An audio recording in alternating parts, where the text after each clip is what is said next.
Good afternoon. I will call to order the March 28th meeting of the Minneapolis City Planning Commission. My name is Matt Brown. I serve as president of the commission. I'm joined today by Commissioners Kronzer, Magrino, Slack, Sweezy, Lukey-Pier, and Rockwell. Our first item of business is to approve the actions from the March 14th meeting. May I have a motion to approve those actions? Second. We have a motion and a second. All in favor? And that motion carries. Our next item of business is to organize the agenda. We'll determine which items will be on consent and which will be discussed. You can find hard copies of the agenda in the hallway. So starting at the top, the first item on our agenda is item 1, a new Star taxi at 400 East Lake Street. That's a conditional use permit for a taxi service there. Is anyone wishing to speak in opposition to or modify the staff recommendation on that item? Seeing no one, we will put that on consent. Item 2 is the Ken and Norm's Cooler extension at 4801 Chicago Avenue. It's a conditional use permit and variance for a building addition there. We'll discuss that item.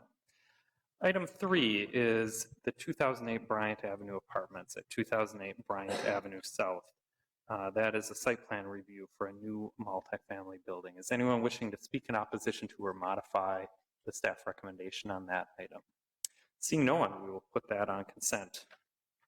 And finally, item 4 is the Harriet Avenue Apartments at 2903, 2905, 2907, and 2911 Harriet Avenue South, and 2900, 2904, 2910, and 2912 Grand Avenue.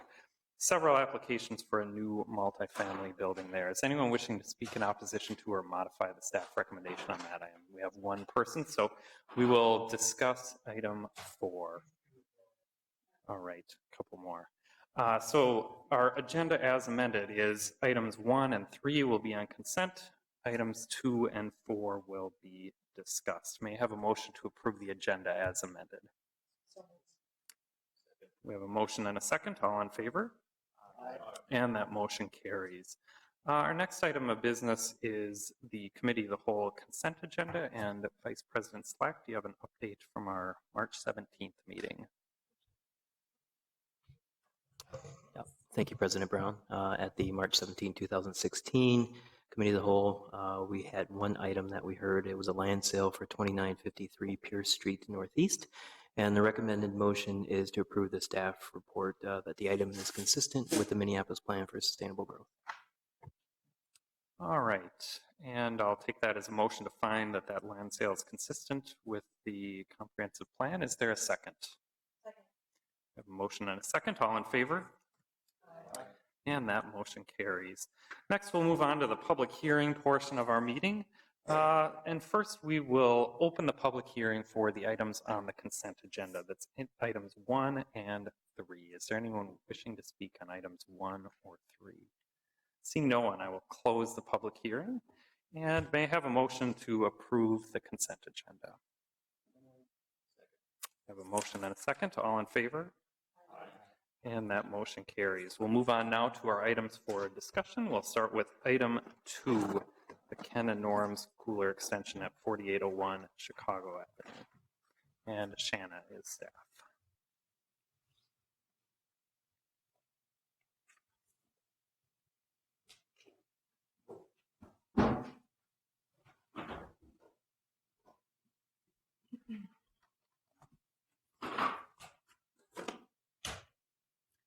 Thank you, President Brown. Commissioners, if it's all right with all of you, the applicant has requested just to discuss the conditions of approval. Staff was able to make findings to support the conditional use permit and requested variances for the addition. So if we could, if that, okay, great. The applicant's proposed site plan shows a modification of the parking. Currently, they're angled stalls. You'll see there's 2 curb cuts, one on Chicago, and this is a typo, it's 48th Street East. And so they're proposing to do 90-degree stalls towards the facing east on the property. Staff has recommended that the applicant provide a screen wall, preferably a solid wall along the property line, because as proposed, we have concerns that vehicles are backing out onto the public right-of-way and into the public sidewalk as they're pulling in and then maneuvering to exit out. This is about 13 feet, 8 inches behind the stall where 22 feet is normally required. It is an improvement from what's there right now. It's about 9 or 10 feet. Staff has offered this proposed alternative site plan that shows a 22-foot drive aisle behind the stalls and essentially kind of creates two separate parking areas where one could access parking of either the handicap accessible stall or the standard stall.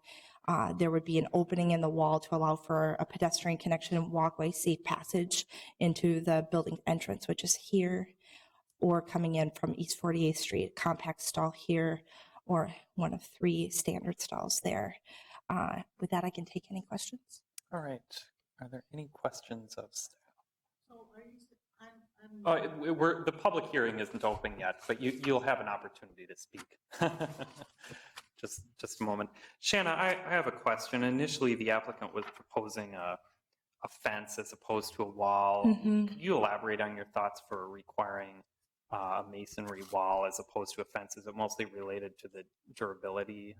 That's absolutely correct. Staff is concerned that if we provide just a 3-foot wall, or I'm sorry, 3-foot fence here or 4-foot ornamental fence, that they'll sustain damage to it if vehicles do hit it. If it's masonry, the chances of allowing for durable use for a longer period of time increase. So that's where staff's recommendation is coming from for a wall. The applicant has done some research, and I will let him speak to that a little bit further. But you'll see originally it looks as though there were bollards in that area, and those were removed by the previous property owner about 9 years ago. And it was really because folks were having damage done to their vehicles, and they worked through the council member's office at the time to have them removed. But again, I'll let him go into more detail related to that. But in my conversations, even with the applicant, I wasn't certain that they even wanted to pursue any sort of fence or screen wall or screen fence in that location at this point, even though it was shown on their site plan. Okay. And Shanna, I have one other question. If they ended up reducing the amount of parking, does that present an issue with compliance with what the code requires there? Do they need to preserve the number of parking spaces they have? Their minimum off-street parking requirement is 4 spaces, so we have quite a bit of flexibility to redesign the parking lot to allow for safe passage of vehicles and pedestrian access. So what we attempted to show with this plan is the same quantity of stalls as they were proposing for themselves, so it's not a loss in the quantity of parking. In fact, I think we were able to convert one of their compact stalls to standard with this proposed layout. Any other questions of staff? Commissioner Rockwell. So just trying to sort of understand a little bit of the pushback in the commentary letters. Yes. It seemed like, well, I guess, could you sort of speak to your conversations with neighbors who don't want to see a wall there? It seemed like maybe part of it was that the parking lot gets used for events. There was a bike race that was mentioned, or what are the concerns? One of the points of contention that I understood from the neighbors was related to this landscaped yard here in front of Sovereign Grounds and reducing the visibility of that use. Sovereign Grounds recently did a significant facade improvement and has new signage, and I think there was concern about blocking the view of that entrance. And then to the applicant's concerns, kind of splitting off the parking would make it appear as though this parking may be devoted to the adjacent use for which all of the parking here is for Ken and Norm's, the subject property. I didn't really have extensive conversations with the neighborhood other than to understand that they preferred to put the landscaping in the public right of way instead of on the property, although that's we have very limited jurisdiction in that realm. When we have a conditional use permit application, but no site plan review, there's the subject property is subject to landscaping and screening requirements. So you're not seeing the full requirements for the 20% landscaping, the quantity of canopy trees, but we try our best to take a site that has the potential for improvement and make suggestions or recommendations to the Planning Commission where we think we would be able to get the most bang for our buck, really. Commissioner Lukey Peter. Shanna, I just wanted to know, did the applicant submit any plans that just show it complying with typical parking dimensions and having just the required parking and not exceeding that number? No, this is their proposed plan, and I can pull out the existing condition, which is actually far worse than what we see here. And they have non-conforming rates to the drive aisle minimum. Staff at one point had considered, would be able to have a better site plan if we closed a curb cut. We didn't really think that was possible. In conversations with the applicant, our understanding is that folks will come in through the Chicago Avenue curb cut, park, and then they'll exit off of East 48th Street. And this is a controlled intersection here. So this is the existing parking layout. And I'm trying to read my notation here. Just under 9.5 feet is what they currently have to the property line. And that's So- they have grandfather rights to that aisle width? This was originally constructed as a service station. So it certainly has never met the requirements that we would have had either as a service station or as a retail use that we have today. Does it retain grandfather rights, so changing from diagonal or angled parking to perpendicular? Because I know that recommended drive aisle width change with that change, so I question whether that would still hold. It does, but it's been increased. So we're seeing just under 9.5 feet at the angle stall, and now we're up to 13.8. Mm-hmm. And do they have an answer for how a car is supposed to get in there without Their traversing plan, the parking or the sidewalk? they think that they certainly have not made the contention that that will not occur. In fact, they're concerned that by requiring the wall, it won't give enough people to back out. And then certainly that means that folks are driving on the public right of way. Mm-hmm. Okay, thank you. Commissioner Slack. Yeah, Shannon, has Public Works reviewed the plan and provided any feedback? This plan did not meet the requirements to be reviewed through the preliminary development review, just because of the size of the addition, and really it's only an improvement for the pervious surface by allowing these 2 new landscaped yards. So they have not commented on the proposed layout or design. I don't have any real concerns over whether it's a fence or a solid wall. I think it's just defining that edge better. What I do have some concerns over is it appears like, especially right at the intersection at the radius, it's really tight. Yeah. And I can only imagine where the ped ramps might be. Yes. I'm guessing that either there's 2 on either end of the radius or there's 1 in the middle. If there's 1 in the middle, there's probably not an accessible route through that section there. Whereas based on the plan that you first showed, the staff recommendation for putting in a fence or a wall or something there is an opportunity to maybe shift that a little bit to accommodate more space passage through there. It's just something to consider. Are there any further questions of staff? If there are none, I can open the public hearing at this time. I'd like to ask the applicant to speak first, if you are here. And please state your name and address for the record, and if you don't mind, address the issues related to the parking lot. Okay, I'm Alexander Bocharnikov. I was working on design of this project. And if you don't mind, you can stand at the center microphone if you'd like. Okay, something with the owner, overhead. and owner is right here sitting behind us. And basically the main issue with the design that was provided by the city is if we're gonna build a wall, there is no radius to turn for the cars. There is easy access to the parking, but there is really no way to exit from the parking. If you think about people backing up into a green zone that was designed by the city, or into the building itself, it creates a lot of issues. And then by doing that parking, driving bike path right in the middle, that means whoever gets in from Chicago Avenue, they are not going to be able to exit on 48. So at the, at the peak times at 5 o'clock on a Friday especially, there's going to be a lot of traffic in there, and people, whoever, trying to enter into the parking, they are not going to be able to exit on the road, back on the road, because, road is going to be always blocked by other cars because of the red light. So our option was to, have two exits, like at the gas stations, usually at the corner. So whoever enters on 48, they can easily get out on Chicago and just continue following their road. By doing this kind of design, we are just going to block everybody on one side of the parking lot.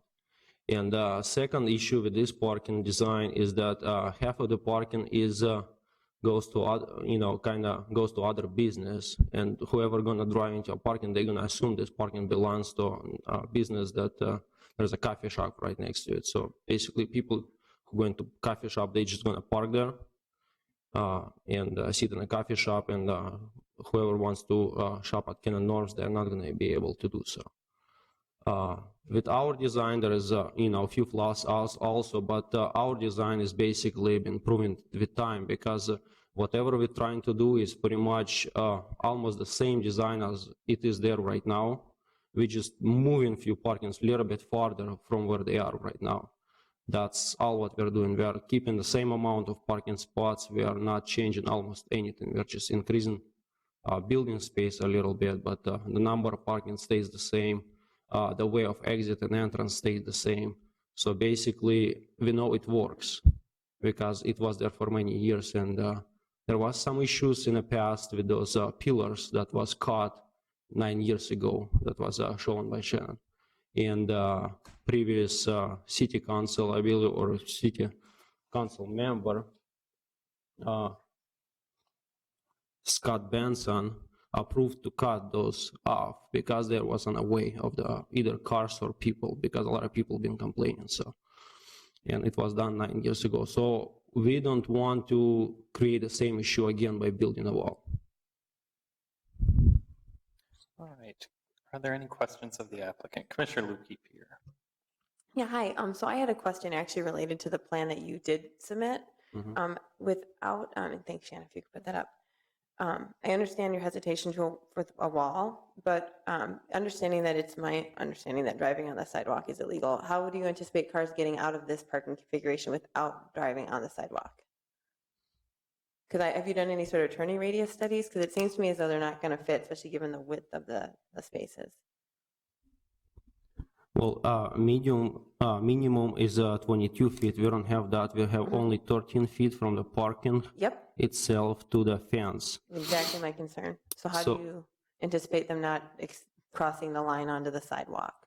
One of the options that we can do is we can rotate this parking and do like a 60 parking degree.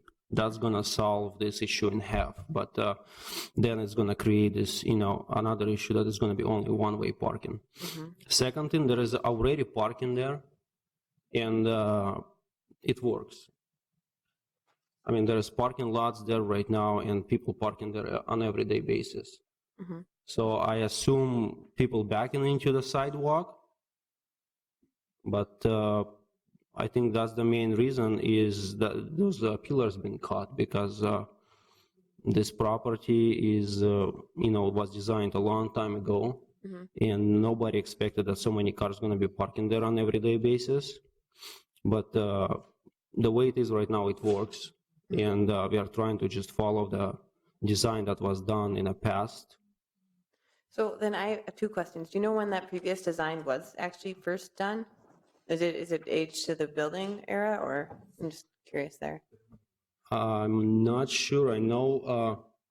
It's not that critical. My second question is when looking at the plan that the city suggested, I hear your concerns about how would it be perceived that the one parking lot's for one business and one's for the other, but I'm wondering if you have contemplated reducing your number of parking to achieve a better layout that would allow people to drive through, not hit the wall or fence or whatever obstruction it is, such as if that middle set of three, I'm just going to throw this out there, 3 parking spaces were removed entirely, and you could include part of the sidewalk that's up against the building and the actual walkway for the handicap space, and then perhaps convert the front two into compact spaces. That way a car could literally drive right through without having to back into anything except from those two compact, which would give them actually swing space to turn and back out without backing into the traffic or a sidewalk. I mean, is that something your client would entertain as a means of actually solving the problem for this site? And then it would all be sized actually appropriately to code?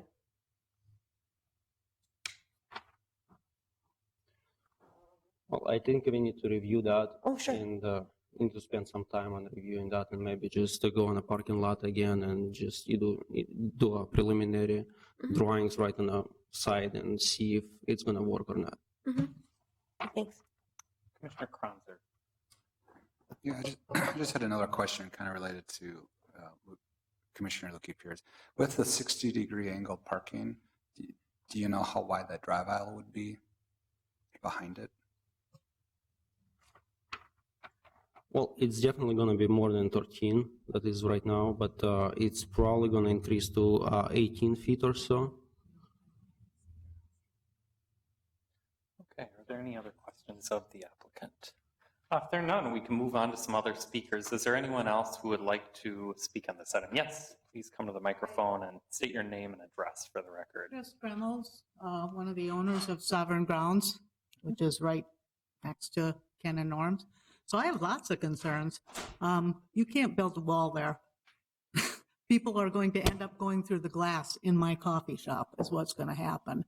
And the liquor store has deliveries of semi-trucks, you know, how they are going to get in and out safely on Chicago Avenue without causing a lot of dangerous problems. And half of our customers are under 3 years old. And if you think it's dangerous now, you know, it will be much more dangerous to try and do curves, turning around, all this kind of stuff. I am not in favor of a wall. There's a big giant plate glass window on our business, and I can just see somebody going right through that if they're, you know, trying to avoid that cement. It's very dangerous. Okay. Commissioner Luque-Pierce, you have a question Yeah, for I'm the wondering if you speaker? could point to the plan. I'm confused as to how the wall on the other side would impact your business. Because I mean, because it's, have you seen semi trucks? They're big. You put a wall there, the semi truck is going to overcorrect and it's going to go right into my building. I guarantee it. You know, okay, so and they, reduce. You know, that takes up all the space it is now the way it is. I mean, it works. They're used to it and everything, but you start putting, you know, walls up there or green space or anything else, and the truck drivers will overcorrect. and these are for deliveries to the Liquor Ken and- store. Okay, Yeah. and so have you talked with owners about perhaps arranging different sized trucks to be making deliveries? Because we've done it before in Uptown with grocery stores and whatnot. I don't know if you've had those discussions, so I thought I'd ask. It's not my business, but, you know, it's not a very big spot to begin with, and I just can't see reducing it by any, you Thanks. know. Like I said, this parking lot, the cars pull up, you know, here's my window, here's the car. You know, it's as close as it can be already. I don't want to have any accidents. So. All right, are there any other questions? If there are none, is there anyone else who would like to speak on this item? Seeing no one, I'll close the public hearing, and commissioners, we have 2 applications before us, conditional use permit and a variance. Are there any further questions, or would someone like to start the discussion off with a motion?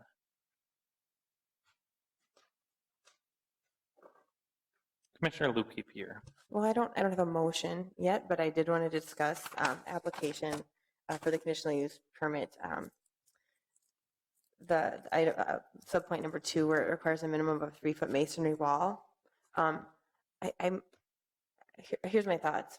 I'm not sure I'm all gung-ho on a wall per se. I just kind of actually have septic concerns more than delivery concerns, which can be negotiated and aren't forever, and parking concerns, parking lot design, which seems to be a little bit lacking. So I'm not sure a wall's the answer. I do think there is something though. I mean, we have an obligation to protect the public, and our standards are that sidewalks are for people.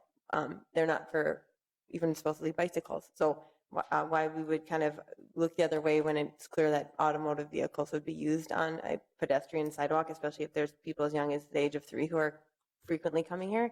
That's a concern to me, and I don't want to set this precedent that that's acceptable in our city, because it's not. I'm not sure wall's the answer. I do, however, think that perhaps the applicant needs to go back and look at a different parking configuration, because I think maybe they just kind of can't have their cake and eat it too. You can't keep the same quantity of spaces, have this addition, and then expect it to work, given that we don't drive Model Ts anymore. I mean, our cars are bigger, and people seem to be anecdotally worse drivers. So I would say maybe the wall's not the answer, so I'm actually fine not having there, but something needs to be there. You can't just leave it barren. And normally we would require a landscaping buffer, so on one hand, it's almost like, I feel like it's a little bit of a grace that's been extended already. I think that most parking lots, we require greenery and we require trees, and not requiring a tree here perhaps is okay, because we don't want to block signage to the coffee shop, but at the same time, we do need greenery. It's just, we live in a day and age when we can't neglect that anymore. So I am in favor of reconsidering this at a later date if they reconfigure their parking lot. Otherwise, I'm fine voting for it now and saying they have to build the wall, because to me, it's a toss-up. I guess it's a matter of what the applicant feels their preference would be, but I don't think we should budge. And maybe that's where item number 3 comes in, where they have to provide a site plan that does the parking layout that prevents that from happening. It has to occur, in which case then we could prevent the wall. But anyway, there's my 2 cents on that one. Okay, thank you. The public hearing is closed now, but if I don't know if anyone has further questions for the speaker. Does anyone else have any questions or comments? I'll just add, I would agree, and to clarify that condition number 3 does appear to provide a lot of flexibility with respect to how the parking lot is reconfigured. I can say I would be open to angle parking spaces, which would reduce the necessary width of the drive aisle or some other solutions. I'm certainly open to reducing the number of spaces that are on site to 4, which is what is required if that helps with the traffic flow. I would agree with Commissioner Lupeep here that some sort of screen is important to prevent people from driving on the sidewalk. Commissioner Lupeep here. So I just wanted to propose now, since I had gotten this off my chest a little bit, I would propose a motion. The one thing I would say, so I'm going to move approval of condition A with the change to subpoint 2 saying the applicant should provide a minimum of 350 square feet of landscaping and a physical barrier between the sidewalk and the parking. And direction to staff is it's a fence, it's a wall, it's something that physically prevents a vehicle from going into the public realm. And I don't care how perforated it is. If it's bollards again, so be it. And that I'll keep item 3. However, I do want to also temper that with the suggestion that perhaps there's a compromise to be reached in regard to the landscaping of the front and allowing for 2 compact stalls there to allow something else to happen. Instead, I do think they need greenery, some low shrub, something as a buffer between the sidewalk and the parking space there as well on the 48th Street side, but I don't think it necessarily needs to be that depth, so I'll leave that to the staff discretion, but I'd be fine with it as long as it's that, and if they can make it work with the way people park and drive, and we drive all the things we need today, great, and if not, then I guess we'll see it back. That's the end of my motion. All right. Is there a second to that motion? Second. And maybe I will, we can see if there's any further discussion, and then Commissioner Rockwell. Just a clarification question. So I'm looking at your sheet because you have your notes on it. Right, physical barrier. So my question to you, Commissioner, is that if we've got the minimum of 350 square feet of landscaping, but if we're also giving some flexibility with the landscaping on the north side to make that potentially 2 compact spots, we just add your proposal is add the landscaping somewhere else on the lot. Okay, so maintain that. Okay, that's my question. All right. Is there any further discussion? If there's none, I'll reread the motion. So that's a motion to approve the conditional use permit with 3 conditions. First, that as staff recommended, the conditional use permit shall be recorded with Hennepin County. The second condition is that the applicant shall provide a minimum of 350 square feet of landscaping and a minimum 3-foot high physical barrier between the sidewalk and parking lot to ensure that vehicles do not drive onto the parking lot. And then condition 3 is that the applicant shall provide a site plan with a parking layout that prevents vehicles from maneuvering onto the public sidewalk. This reconfigured parking layout may include a change to the landscaped area at the southeast corner of the site. Is that the southeast corner of the site? Am I getting my directions right? Okay. So that is the motion, and we have a second. If there is no further discussion, clerk, please call the roll.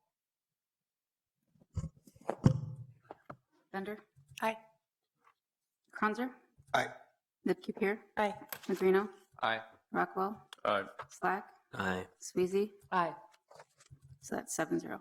And that motion carries. And then we have a second application of variance for the addition being located more than 4 feet from the property line, an addition with 0% of the walls containing windows. Is there a motion to approve that variance? Is there? We have a motion and a second. Any further discussion? Seeing none, clerk, please call the roll. Sweezy? Aye. Slack? Aye. Rockwell? Aye. Magrino? Aye. Lipke-Pier? Aye. Cronzer? Aye. Bender? Aye. So that's 7-0. And that motion carries. That concludes our discussion on that item. Our next item for discussion is item number 4, the Harriet Avenue Apartments, and Lisa is staff.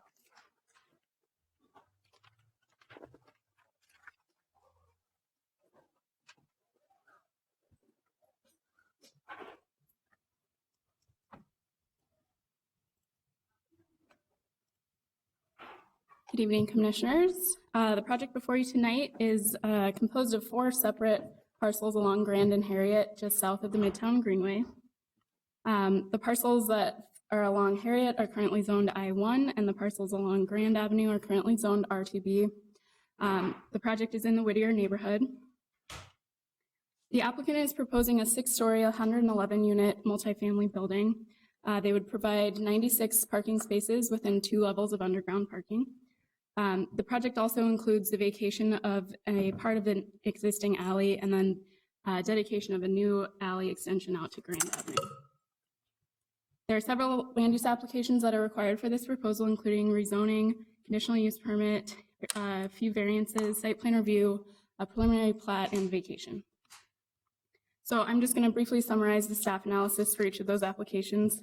Starting with the rezoning, the applicant is requesting to rezone all of the parcels to the R5 district. The parcels are designated urban neighborhood on the future land use map in the comp plan.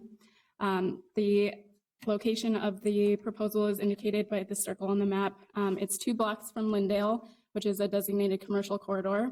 It's 1 block from the Lynn Lake Activity Center, and it's 1 block from Lake Street, which is also a commercial corridor.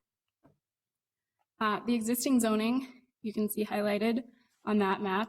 The surrounding zoning is primarily industrial currently, with residential and commercial mixed in as well. There's R5 directly kitty corner across the Midtown Greenway, and I2 across Grand, and I1 across Harriet. And then the majority of the block between Lake Street and the Midtown Greenway is zoned R2B with some R3 and commercial zoning.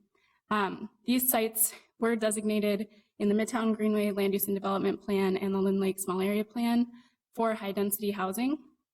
And then in the Midtown Greenway rezoning study, staff had recommended that these properties, as well as many others, would be rezoned to R5. At that time, that rezoning was not adopted, but that was the recommended zoning at that time in order to implement those plans. So staff is recommending approval of that rezoning. So moving on to the conditional use permit to increase maximum height, the request is to increase from 4 stories or 56 feet to 6 stories or 74 feet. The applicant has designed the building to kind of have a terrace design. So the 5th story is stepped back 11 feet from the 4th-story portion of the building. And then the 6th story is stepped back an additional 19 feet. So those are all stepping back from the Midtown Greenway. So the shadowing, this was an attempt to minimize the shadowing impact on the Midtown Greenway. The applicant did provide detailed shadow studies of the project, which showed that the project will shadow the Greenway path for 108 days a year, so from the end of October to the beginning of February. Staff found that the height of the building was within the scale and character of the surrounding blocks. There's ranges of heights of buildings between 2 and 6 stories within just a few blocks of this property. And then the small area plan guidance, again, this site was designated for high density housing in those 2 plans. And then it also, the plans say that higher intensity uses would be closer to the activity centers. And then the further you are from the activity centers, the less intense the use. The small area plan, specifically the Midtown Greenway small area plan, really focus on minimizing shadowing impacts of the Greenway, and also placed an importance on projects providing a promenade along the Greenway. Moving on to 2 front yard variances were requested for this proposal. So the property would be a through lot, so it has 2 front yards along Grand and Harriet. So on Harriet, they're requesting from 15 feet to 4 feet for the building, and then 0 feet for the balconies. And then the image on the slide is the Grand Avenue side. And the reason we're showing that is because staff was recommending approval of both front yard variances, but the Grand Avenue side, staff was recommending a condition of approval that a proposed loading area not be included in the front yard, but approving the rest of the obstructions in the front yard. The variance of the south interior side yard. So this request is from 15 feet to 5 feet. And as you'll have read in the report, this proposed setback allows for the bulk of the building to be concentrated along the southern edge of the property and therefore away from the Midtown Greenway in order to minimize that shadowing and provide space for the promenade along the Greenway. The adjacent property that would be most directly impacted is this 2-story industrial zone commercial property. In the report, we note that there are no windows on this property except for 2 glass block windows. So the impact staff believes would be relatively minor. Also, the applicant has designed the building so that the first floor would be 9 feet from the property line. So at the pedestrian level, there would be more space between the 2 properties. Staff was recommending approval of that variance as well. There's also a variance of the loading requirement, and this one is just because the loading area that's proposed is just 8 feet 7 inches instead of the required 10 feet. And so staff is recommending approval of that because the area that they've proposed is directly north of the alley, staff is recommending, and Public Works also recommended in the preliminary development review process that there's some sort of visual separation like striping or a difference in pavement that would help to visually distinguish the loading area from the alley. So that's the recommended condition of approval. There's also a vacation and a preliminary plat that are required. So here's just showing the portion of the alley that would be vacated, and then where the new alley would be dedicated, which would be south of this project. So the alley would just be rerouted to the south of the project and out to Grand, and it currently already doglegs like that. Site plan review, the applicant is amenable to all the conditions of approval, so I can get into that if you have questions, but I'm just going to skip over that. We're recommending approval with conditions. 2 letters were received in terms of public comments, one from the Whittier Alliance, one from the Midtown Greenway Coalition. Those should be in their packets. They recommended approval with some conditions and notes in their letters.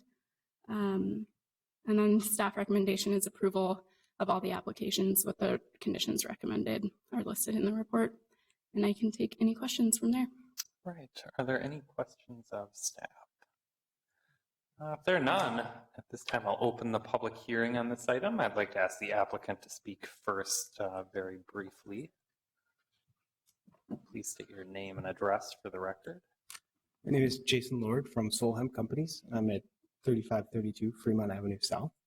And I think Lisa did an excellent job summarizing the staff recommendations. So I'll just be here for any questions that you may have. All right. Are there any questions for the applicant? Commissioner Ben. Thank you, Mr. President. One of the, this is in my ward, so I've heard from constituents about this. One of the biggest concerns I've heard is about the pathway. So people are really excited to see the pathway along the Greenway, but wanted to make sure that it was publicly accessible. Could you talk about the status of that conversation with the gate? Yes, absolutely. We get some great commentary and feedback and met with the Midtown Greenway Group and Whittier Alliance. So we've relocated the gates towards the patios of the units. And so the public walkway is always going to be open, and we've extended the width of the public walkway. It's 5 feet in most areas with a 2-foot rock mulch buffer and then perennials on either side and trees of the walkway. And so that's always going to be open 24/7. There aren't any gates in the walkway. It does jog similar to some of the other walkways that were built to the west, and that's mostly because of the bridge embankments and the slope and the existing retaining wall. And we have some decorative historic limestone that's lining the entries and the jogs of the walkway to create sort of a contemplative landscape experience. But we anticipate it's open 24/7, and we have lighting and bollards designed along the walkway to create a safe, welcoming space. Commissioner Kronzer. That promenade sidewalk, is that planned to be standard concrete? Yes, it is. Okay. Just a note, I was down west of here this weekend, and there's some decorative concrete sidewalks, and they just appear more private in nature. So that standard concrete, I think, is the right approach here. All right. Are there any questions, any further questions of the applicant? If there are none, we can move on to some other speakers. And I know a few of you wanted to speak on this item, so you can decide who goes first and state your name and address for the record.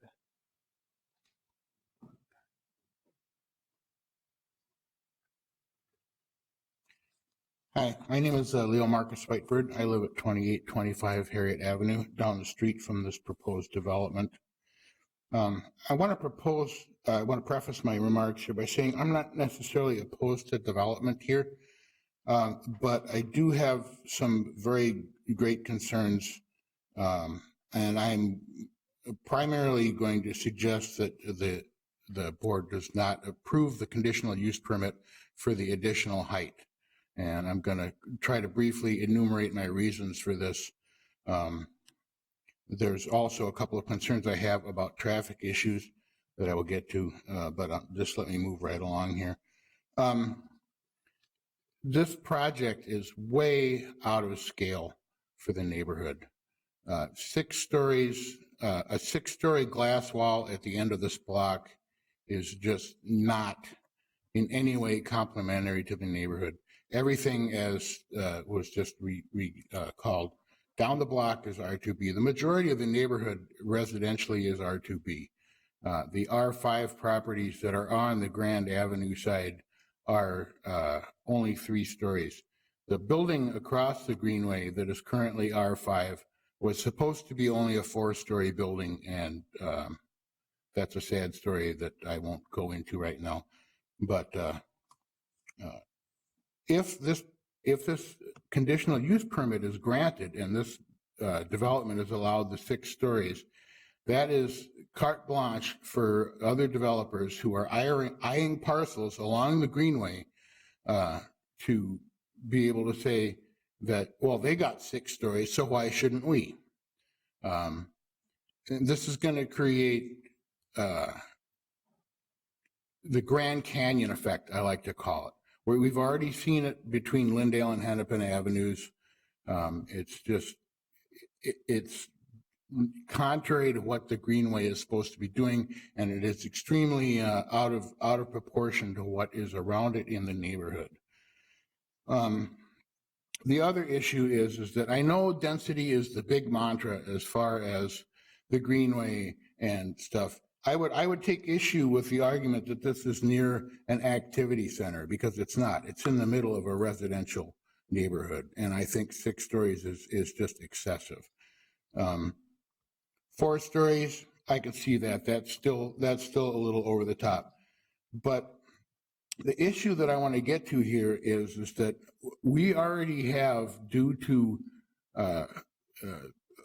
development in the neighborhood that we have tried to regulate and has gotten out of control for reasons we won't go into here. We already have humongous traffic problems in the area. Grand Avenue currently is almost impassable at times. So if this development with its 111 units is granted, the one that's currently being proposed on the adjacent lot between Pleasant and Grand will probably be granted. That's 127 units. This is even more traffic on the streets that can't handle it right now. There has been no provision by the city for any kind of traffic handling. We haven't had any introduction of traffic signals or any ways to mitigate the traffic problems that we have. The concept of vacating the alley at the end of the block that they're asking for is going to be problematic because people often use that alley to skirt and circumvent the traffic problems that we're having. That's often an alternate way to get to Lake Street when we can't get down Grand Avenue because the traffic is blocked. It's already an untenable situation. If I were to have my druthers, I would ask the Planning and Zoning Board to reconsider any zoning upgrades in this particular area until we've had some kind of a comprehensive traffic study to see how this is affecting our infrastructure, because it is severely impacting the quality of life for those of us who live in the neighborhood, who have a long-term investment in the neighborhood and care about the future of how our neighborhood is being developed. I think the Greenway development is all very exciting and everything. It's wonderful. I'd like to see it advance, but I would like to see it advance responsibly and without allowing these developers to come in and run roughshod over the residents. You know, I mean, this is just not, it's just not in character with the neighborhood. And the other thing that I would like to say is it's luxury housing. You know, this is a neighborhood that has rental properties. We have family homes and stuff. How long is it going to be until the people in these luxury apartments start looking at the kids playing on the sidewalk and go, oh, do we have to look at these grubby brats on our way home? You know, I mean, it's just, we have to think about how these developments impact the future of the neighborhood. You know, are these people going to come to our block parties? Whittier has worked very, very hard to include all of our residents in our activities, to reach out and increase that village feel that we have. And I just have a feeling, and we've already seen this to some degree in the neighborhood, that with these developments, that's a whole segment of the population that does not participate in our neighborhood activities. And I think that is something, that's an intangible, I grant you, but that is something that needs to be taken into consideration when we're making these kinds of planning decisions. So I would urge that you not grant the conditional use permit for the additional height. I would seriously urge you to reconsider the alley vacation, and I would urge you to forego any major zoning changes or upgrades or conditional use permits for additional height like this in the neighborhood until we have sufficiently addressed the infrastructure problems that these things are presenting to us. Thank you. Thank you. All right. Is there anyone else who would like to speak? And we heard a little bit about concerns about height and traffic. Is there anything else you'd like to? I had a really hard time here. I couldn't actually hear the presentation by the developer. So I am familiar with the project. And my name is Cynthia Wong, and I live at 2932 Harriet, which is about 4 stories down across the street from the proposed project. Okay, this project is in no way fits into the character of the existing neighborhood, which is an eclectic mix of single-family homes, duplexes, small businesses, and apartments. We have, for the most part, comfortably coexisted this way for a very long time, though we have weathered a few storms along the way. Things such as crack houses, vandalism, condemned houses, which made way for some beautiful, though modest, replacement homes. All in all, this neighborhood has made many small but steady improvements. This project is simply too large a scale for the neighborhood. 6 stories is entirely too massive, and it is unprecedented in this neighborhood.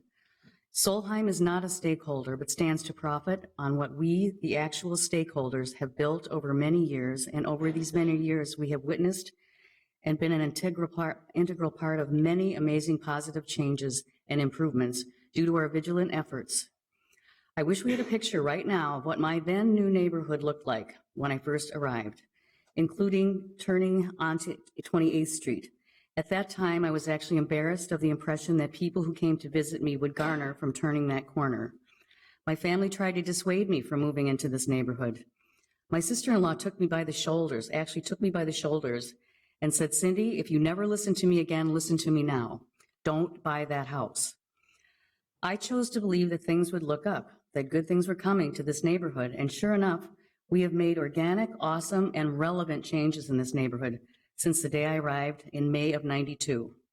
Sioux Line Garden and the Greenway did not exist back then.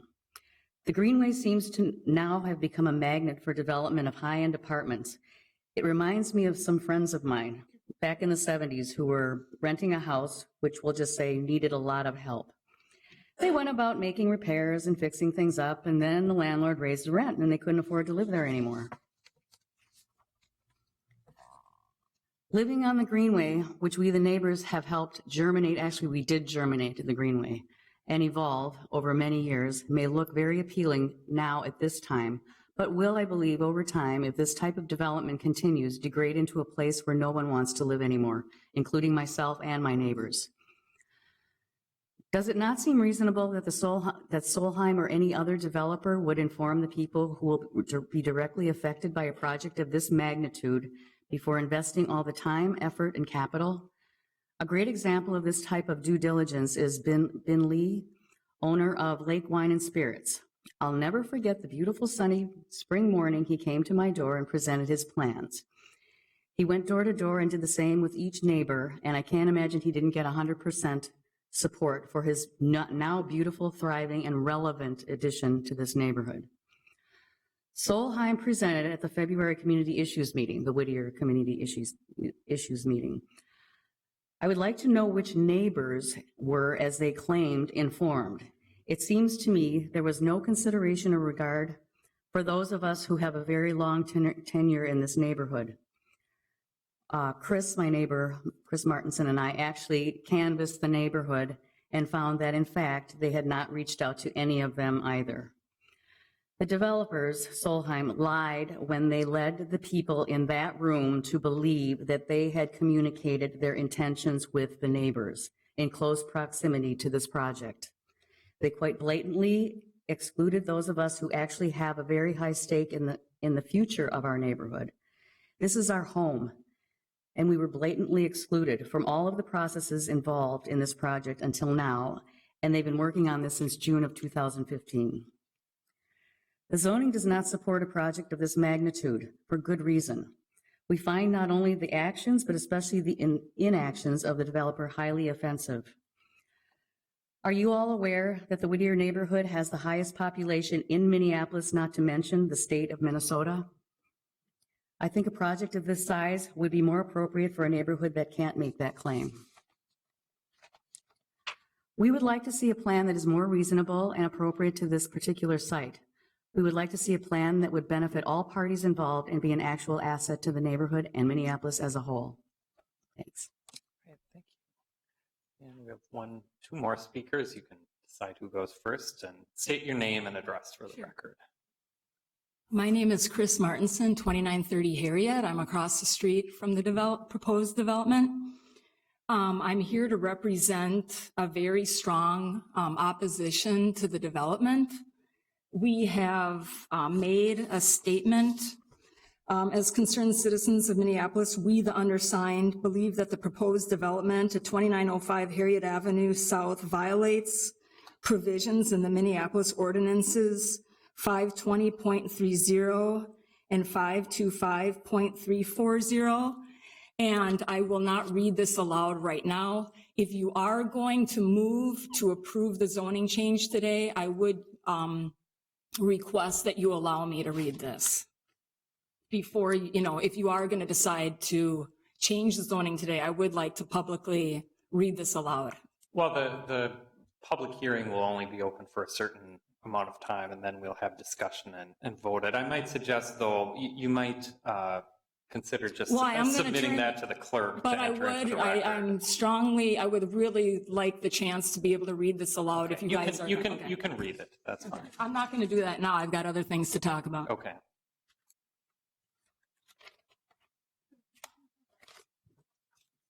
we have a history in our neighborhood of being deceived by developers. This is a project on Garfield. It's US Internet. We worked with the developer. They proposed like a brick building like you see in the picture. They did not show those really ugly silver things on top of the building. So, we are familiar with past projects, so it'd probably be best if we focused on this application. but I've got two other projects where we were deceived, and I just want to publicly declare it was Murals on Lynn Lake and then the Carmel Village on Grand.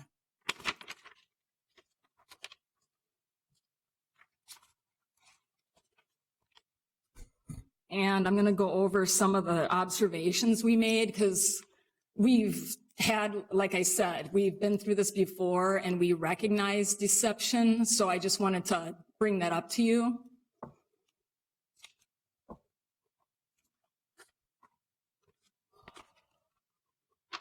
Okay.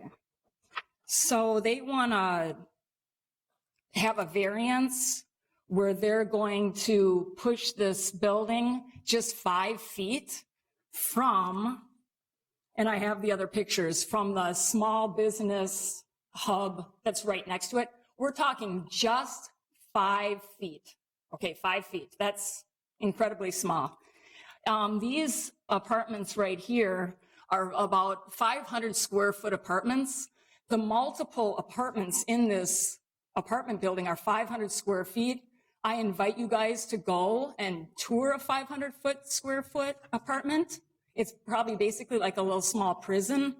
If this gets built right here, just 5 feet, this little veranda area with these doors will not exist. There will be no windows in these apartments there. So that's a concern.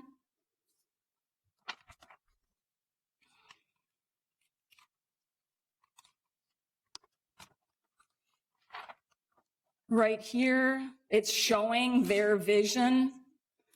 This is showing the south end. This is where they want to do it, 5 feet right here from this building. This is the tallest building in our neighborhood right here. So you can see how massive this project is. It is incredibly, incredibly massive for this neighborhood.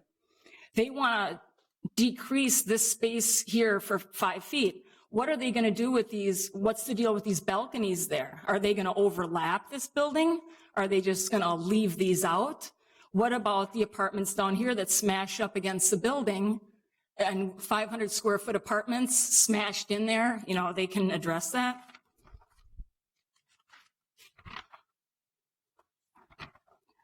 We have real questions about the shadow study.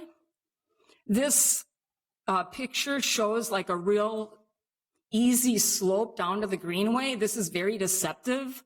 The actual landscape goes almost like a straight down incline.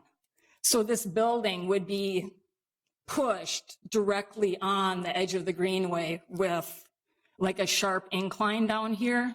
And this is very deceptive. I don't know where they're getting this measurement here. It would have to be readdressed, I think.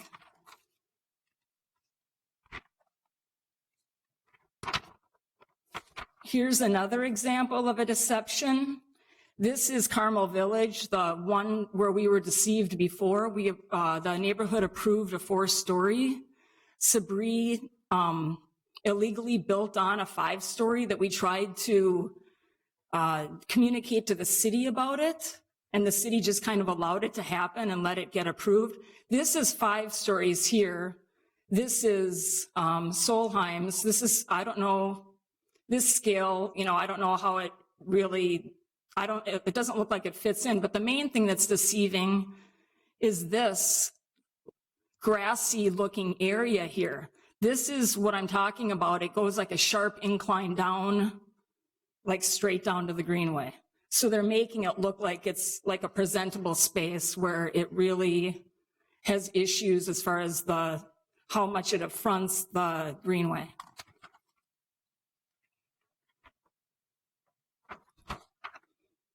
Here's another picture showing the small business hub here. And remember, this is just 5 feet. I mean, that's insane. Also, I just want to address that they're pushing this building to the max because they want the variances on the east and west side. So there's no yard space here. So they're just cramming this building in, you know, to the absolute max. This is showing the balconies again here. I mean, I don't know what the measurement on those balconies are. If there's balconies, they're going to overhang the adjacent property. And then here's another deceptive looking picture where they show this, you know, this big slopey area going down to the greenway. It does not look like that. And then they show, oh, we're going to make it all nice and grassy looking like this hill. You know, no, what, you know, that's not the way it is.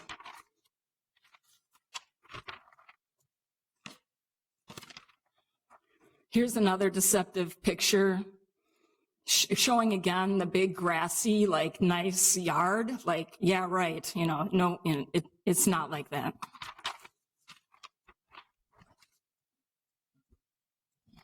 Okay, and you've been speaking for a while now, so if you don't mind just wrapping up. I just got a couple more things here. This is an incredibly giant, massive project. Just quickly, it's basically on like 2.5 lots. So this is showing 1 lot, 2 lots, and then the other half is this alley. And we're talking 6 stories, 76 feet, okay? It's crammed into 2.5 lots. Here's a picture of the small business hub. It's a very successful small business hub. So they want to build it like just 5 feet from here and then have it towering up above here. This shows a picture. Here's the small business hub, the tallest building in the neighborhood. So they want to build it like 5 feet from here, you know, just crammed up against here. This is showing a shot from looking south. You can see how small the space is. Here's the small business hub. Here's where the greenway is. Okay, so it's just basically a giant 6-foot wall, like 76-foot metal wall. Another shot. And then here's the pictures of the greenway I'm talking about. So this would be the edge of the property, and this basically just goes straight down. And then this is like the city, like proposed light rail area. So there will be no access from this building, like direct access to the greenway. It's impossible to access anything to the greenway from this location. And then this is showing from the other end, the steep incline going down to the greenway. And just to wrap it up, I would like to reiterate, I would like to read my statement if you decide to move forward. The neighborhood would like you to deny the zoning change at this time. Okay. And if you do decide to motion, I would like to publicly make a statement. I would suggest that you submit a copy of that letter to the clerk, and then it can be part of the record. Now we can move on to our last speaker. We have 2 more speakers. Please state your name and address. Yeah, I'll make this relatively short. Hi, I'm Rob Schmidt. Recently moved. If you don't mind standing at the center microphone, that'd be great. Name is Rob Schmidt. Recently moved onto Harriet Avenue. I lived in the Uptown area for several years. I live at 2809 Harriet Avenue, which is about, 6 lots north of where the Greenway is. And I've kind of witnessed the urban renewal of this area. I just want to voice my support for this project. It'll continue bringing more urban renewal and bring Harriet more into the core of what's happened over on Lindale, and completely tidying up the neighborhood. I recently invested most of my life savings in a house there. And this project can only suit to benefit myself and other property owners on Harriet Avenue. There are several concerns that they voice among traffic. The traffic issue mostly resides on the Grand Avenue side. Harriet Avenue is good most of the time. And I don't know the developer Solheim, but really glad they stepped in about this property. So just wanted to voice my support for this. Thank you. Thank you. And please state your name and address for the record. My name is Peter Bergerni. I live at 3055 22nd Avenue South, and I'm speaking here on behalf of the Midtown Greenway Coalition, of which I'm a board member. So in the packet, you do have the letter we sent you dated the 15th of March, which is before the developer made the changes to the public walkway. We were asking for them to remove the gates and make the path wider. So we just want to thank them for working with us to make that happen. We have some concerns with shading on the greenway, but ultimately we're happy that they've stepped the building back from the greenway. We're also happy about the eyes on the greenway because that's one of our goals. We do support density along the greenway. The biggest remaining concern is just the size of that walkway and potentially those landscaping rocks. If it could be made to be 8 feet wide in a straight path, it would look more like a public walkway than it might with those landscape rocks. But we want to make sure we thank the developer for those changes and moving the gates from the public walkway to the individual units. Thank you. All right. Is there anyone else who would like to speak on this item? If there's no one, I'll close the public hearing. And commissioners, we have several applications before us. Commissioner Magrino. Yeah, I have a question maybe for the applicant about the walkway. It sort of takes a jog on, is that Harriet? Yeah, Harriet Avenue. Did you say that was because of the grade there? And the grade. So there are 2 historic retaining walls that will remain on the slope down towards the greenway. And then the bridge embankment is that solid black line that continues right up to the walkway. So as you're entering the walkway, on your left-hand side will be the concrete of the bridge. And the jog then moves it, away from that bridge and closer towards the greenway. Okay. I guess it's sort of just a general comment. This is maybe the first building of many on this side of Lyndale here. And on the other side, we've got pretty much a continuous wall of developments along the north side of the greenway between Hennepin and Lyndale. And we maybe didn't coordinate that pedestrian environment as well as we could have between all those buildings. There aren't pedestrian curb cuts or anything. There's a tree kind of in the middle of one of them. And it's, it's fine to walk across, but I guess I'm just looking at this with an eye to, making it as easy as possible to walk down and not kind of have to do this a bunch of times. That's not a technical term. But yeah, anyway, okay. I was just wondering about that. Thanks. Right. Are there any other questions? Commissioner Slack. Yeah, I think this question probably goes back to the committee of the whole meeting. And I think for me, it's still somewhat of a sticking point, and it relates to the trail as well. The 1-story workout facility, and then subsequently this outdoor workout patio. To me, that's really what's creating a lot of movement in the sidewalk. And I think for me, the ends as they hit each street, the fact that it does jog makes it look like it's private. I would almost prefer that they would just come straight out to the street, and I don't know what you can do with that 1-story component. Maybe shift the light well over, narrow up the 1-story component so that it can be a little bit more straight through there. And the comment that was made about widening it, I think that would be great too. It's just in plan, and I can almost get a sense standing on the street when you see it in the jog, it would just feel like it's a private sidewalk. And I think the intent here is to make it as public as accessible as possible. All right. Are there any other questions? Commissioner Back to these tombstone rocks, for lack of a better term. How tall are you proposing to make them? They're actually, or how tall are they? They're limestone rocks that are salvaged from our building that we're doing in the North Loop. And so we're planning to bury them in the ground so that they'd be knee height or lower. And one of the ideas and philosophies of the walkway was we went back through the historic research on the Greenway, and it was inspired by the Philosopher's Walk in Kyoto. And since this area doesn't necessarily connect to anything else, we designed similar surrounding perennials on either side, and the rocks in the entry space make it a contemplative space, and also serve to sort of guide the walkway towards the light, and to have a couple different atmospheric environments of the landscape as you're walking down the path. And the lighting, the bollards are all along the walkway, so we hope it seems very inviting and that people travel through it. And that was the inspiration for it that we have. So they'd only be knee height. And we think that they'd also serve to maintain the perennial plantings so that you don't have a lot of cattle paths crossing it over plantings in the area that'll keep traffic onto the paved areas. So how tall, how many inches is knee height? 18 to 24 inches. They're all jaggedy, uneven, thick rocks, so they won't be planted at an even height. They'll look more natural, embedded in the landscape. So they would vary, from 12 to 24 inches. Okay. Commissioner Magrino. So I'm looking at the site plan, kind of on the note of what Commissioner Slack was just talking about.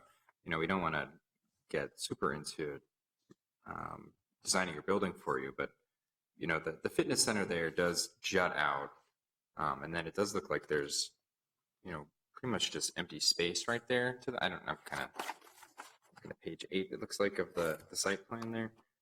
So right to the west,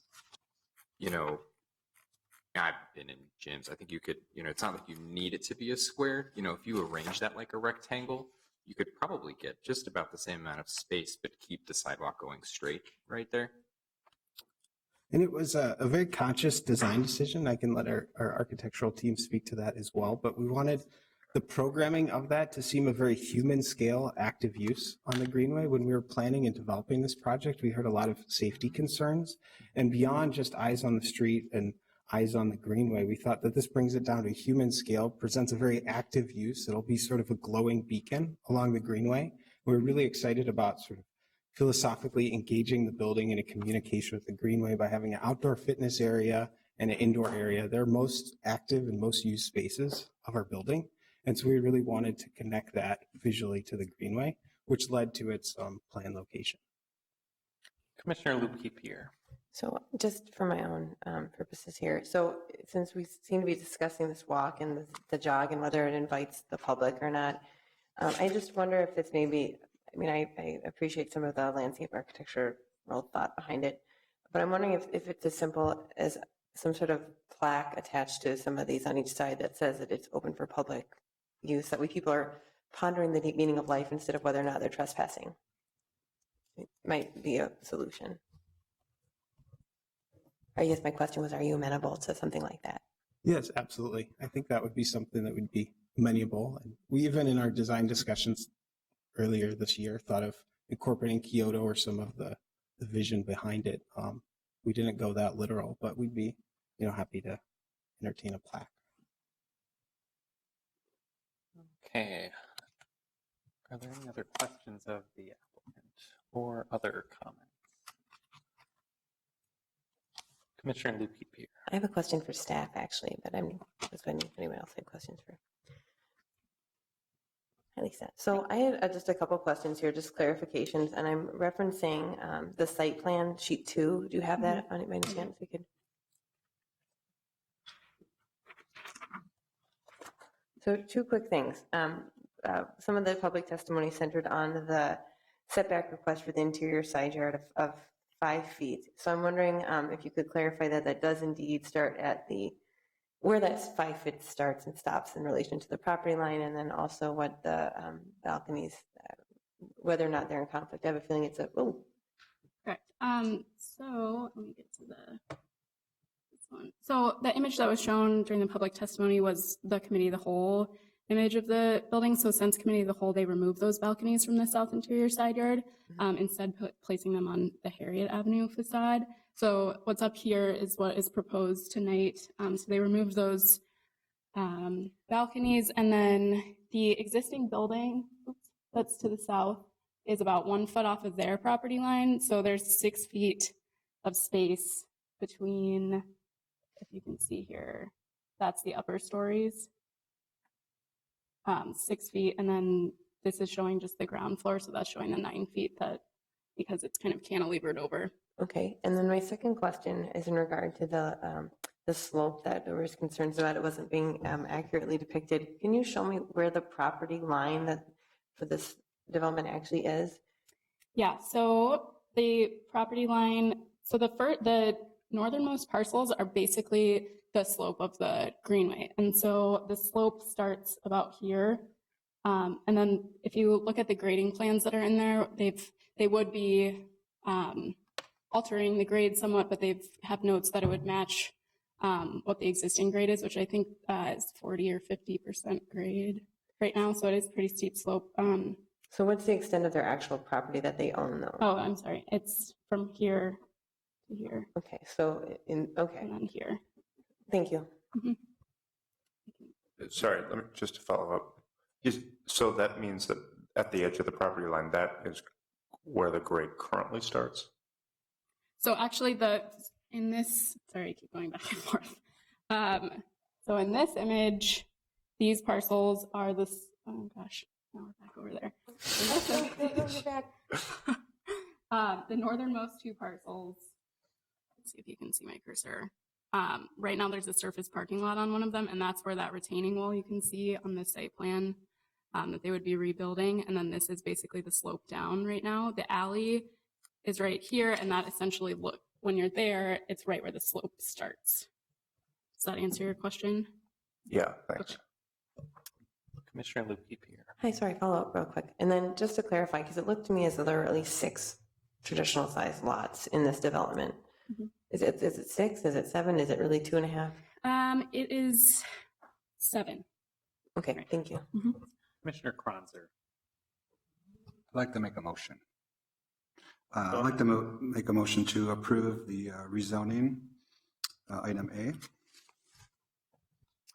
All right, we have a motion to approve item A, the rezoning. Is there a second? Any further discussion? I'll take Commissioner Kronzer. a couple of quick comments. I think this is a really well-designed project. It's taken in consideration the shadowing of the greenway and stepping back and adding density and now still allowing protection for light to get to the greenway. It meets a lot of our city goals as far as adding intensity to the city and in the proper locations. And the greenway is a place that's is evolving and it's planned to evolve over time. So I think it's a really pretty good project for its site. Yeah, and I'll just add, we did hear some concerns about height and kind of the bulk of the building, which, and I realize along the greenway, traditionally, there has been a lot of sensitivity to height. I do think, the setback variance requests we're seeing for the other sides of the building are really the trade-off for having a deeper setback than is required along the north lot line. So I think that's good, and certainly providing the walkway across opens up some of that area to the public, and as a result, the building is set back a little bit further and designed very nicely, stepping it back from the greenway. I do realize that this is a little bit unusual that now we're seeing projects along the greenway east of Lyndale. I think it's very exciting, but this by and large does meet our policy goals for this section of the greenway. Commissioner Bender. Thank you, Mr. Chair. Just wanted to thank everyone who came to speak. I think that overall I've heard positive feedback from folks about this project, particularly now that the issue has been solved with public access to the amenity that this project is bringing to the neighborhood, which is that walkway along the greenway. And I really hope and will continue to advocate for future projects to continue that. And I think it's a really exciting thing to bring that asset to the community. I think that the testimony we heard today is a little snapshot of a lot of the kind of difference of opinions that there is within the Whittier neighborhood. It's a big neighborhood geographically. It's the largest by population, but it's also very large geographically and very diverse place. People tend to have lots of different opinions, and I agree that all of the work that the neighborhood organization and others have done over the years really helps bring that community together. And again, not everyone always agrees, but I think that we'll continue to see folks in Whittier come together and kind of celebrate all of the great things about the neighborhood. I think it's the coolest neighborhood in the city. We don't currently regulate the affordability levels of housing in new projects. I am working on a policy change that in the future would potentially require developments like this to have some number of affordable units in them, and I think that's the right direction to move. We have staff working on an analysis of that, but I often hear that, particularly from my constituents in Whittier, where folks are seeing rents go up. That we make sure that we're planful over the next decades to make sure that people aren't completely displaced from this neighborhood where then there are 90% of folks who rent. So anyway, I support the rezoning. I am very sensitive to a lot of the issues that were raised during the discussion, particularly the traffic issues and the safety of folks who are walking and biking and driving in the neighborhood as we add traffic. But I know that our public works staff have reviewed this. I do think we need to do some work within the Whittier neighborhood to improve bicycle and pedestrian safety, and so I'll say that as well. So thanks.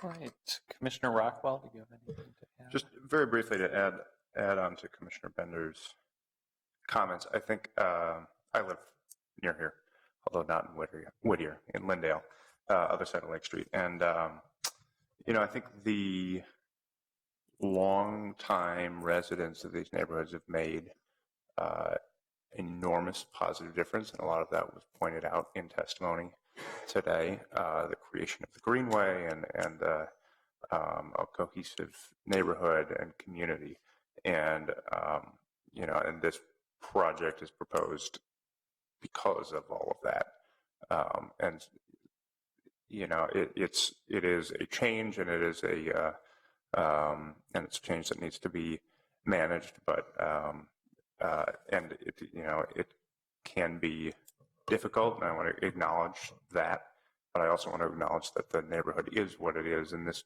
kind of development is being proposed, and the neighborhood is seen as an opportunity because of that work. All right, thank you. We have a motion and a second to approve item A, the rezoning. If there's no further discussion, clerk, please call the roll. Bender? Aye.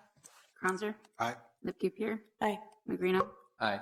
Rockwell? Aye. Slack? Aye. Sweezy? All Is right. that aye? I believe so, yeah. Okay, 7-0 then. All right, we still have 8 more applications before us. Commissioner Kronzer.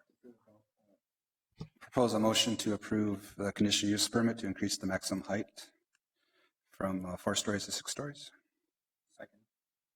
We have a motion and a second to approve the conditional use permit for height. Is there any further discussion on that? Commissioner Lukey-Pier. Yeah, I just wanted to indicate that in earlier testimony, people were concerned about the height, and I know that we discussed in committee the whole, the trade-off between the 4 stories taking up the whole space versus stepping back to not shadow the greenway and cover more area. So I just wanted to acknowledge that that was something taken on an attempt to actually be a benefit. And then further, that the request to postpone due to a traffic study being done would actually result in automatic approval because we'd missed the timing clock on this. So just to acknowledge that we did hear what you were saying. All right. If there is no further discussion, clerk, please call the roll. Sweezy? Aye. Slack? Aye. Rockwell? Aye. Magrino? Aye. Lipke-Pier? Aye. Cronzer? Aye. Bender? Aye. 7-0. Okay. Still several more applications. We have 4 variances next. Commissioner Kronzer. I'd like to move a motion to approve a staff recommendation for variance C, D, E, and F. All right. We have a motion and a second to approve items C, D, E, and F, the 4 variances. There is no further discussion. Clerk, please call the roll. Bender?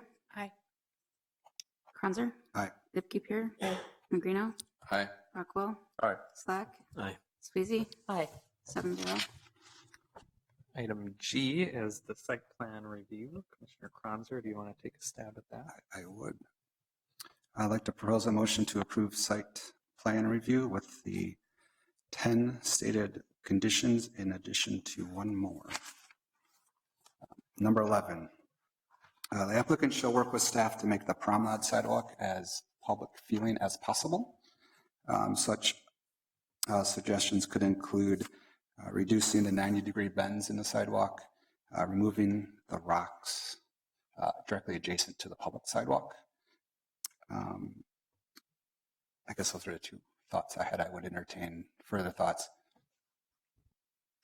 All right, is there a second? Motion and a second. Any further discussion? Commissioner Rockwell? I support the spirit, and I am going to end up voting no on that one additional condition, just because I'm not sure we have the authority to do that. And I'm always the one that says we do.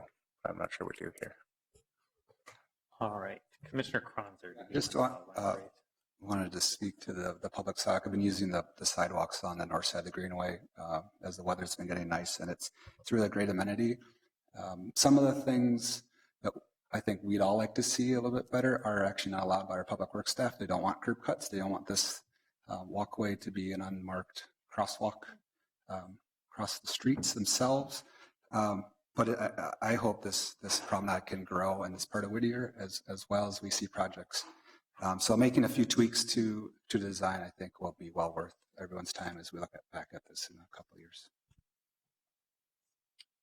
All right, is there any further discussion on that motion? And I'll just restate that for the record. So that's a motion to approve item G, the site plan review with the 10 stated conditions, as well as an 11th condition that the applicant work with staff to make sidewalk as public as possible, possibly including, but not limited to, removing the bends and removing the rocks. If there's no further discussion, clerk, please call the roll. Bender? Aye. Kronzer? Aye. Lipke-Pier? Aye. Magrino? Aye. Rockwell? Aye. Slack? Aye. Squeezy? Aye. 7-0. And that motion carries. We have two more items to consider. H, the preliminary plat, and I, the alley vacation. I'd like to propose a motion to approve both the preliminary plat and the vacation of the alley, partial vacation of the alley. Is there a second? We have a motion and a second. Any further discussion? Seeing none, clerk, please call the roll. Squeezy? Aye. Slack? Aye. Rockwell? Aye. Magrino? Aye. Lipke-Pier? Aye. Kronzer? Aye. Bender? Aye. 7-0. And that motion carries. And that concludes our discussion on that item. Also concludes our business for today. We'll have committee of the whole on Thursday. Our next meeting is April 11th. And that concludes our meeting.